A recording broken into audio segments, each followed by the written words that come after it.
When Jesus tells us to carry the cross, it's because he knows we need it. Recently, I heard the story of the conversion of Brandon Eves.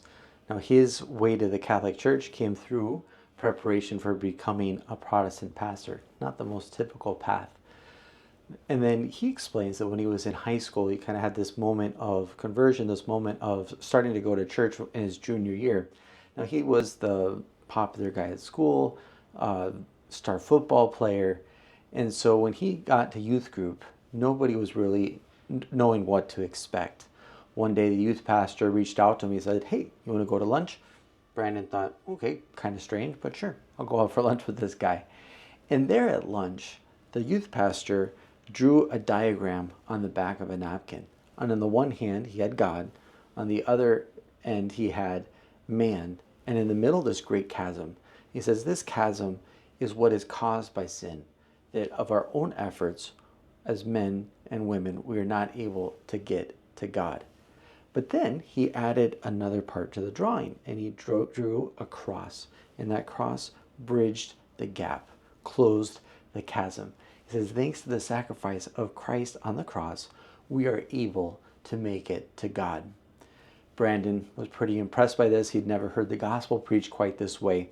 But then the youth pastor asked him, where do you see yourself in this diagram?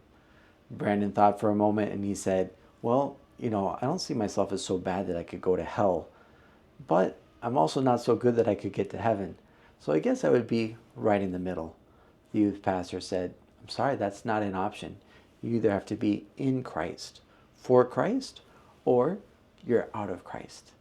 That conversation changed Brandon's life. In today's gospel, we hear some harsh words. Whoever doesn't hate father, mother, brother, sister, it cannot be my disciple. Now we have to understand that the Semitic word for hate actually means to prefer less, so we can't prefer other things to God. Nevertheless, they are challenging words. But I'm even more impressed by the next phrase. If someone wants to be my disciple, he has to take up his cross and follow me. How do you carry your cross? What is your cross? Now, a lot of times as Christians, we talk about our cross being our sacrifice, our suffering, things that are happening to us. It might be a tough class, it might be a tough relationship, it might be some issue that I have with my parents.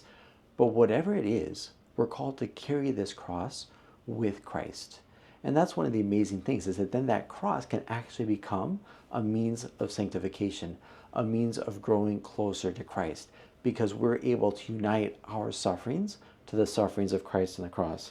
I'm always very impressed by the writings of Thomas à Kempis, and there he has a reflection on discipleship and the cross. Jesus has always many who love his heavenly kingdom, but few who bear his cross. What power there is in pure love for Jesus, love that is free from all self-interest and self-love. And that's really the purpose of the cross. That the cross helps to get rid of those things that separate us from Christ.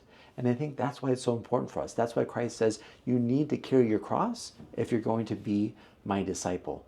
Because on our own, we couldn't make it. On our own, we get too attached to the things of this world. Comfort, ease, maybe our own intelligence.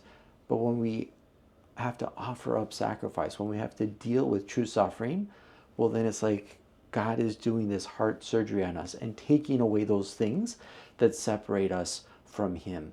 So don't, reject the cross. You need to embrace the cross. The sufferings in your life, these are the specific means that God is giving you so that you can grow closer to him. I would invite you this week to think about a bit about what are the crosses in your life and unite them to the suffering of Christ. You'll see that this is a powerful spiritual experience, because rather than pushing us away, making us feel more isolated, those crosses actually bring us closer to Christ. God bless.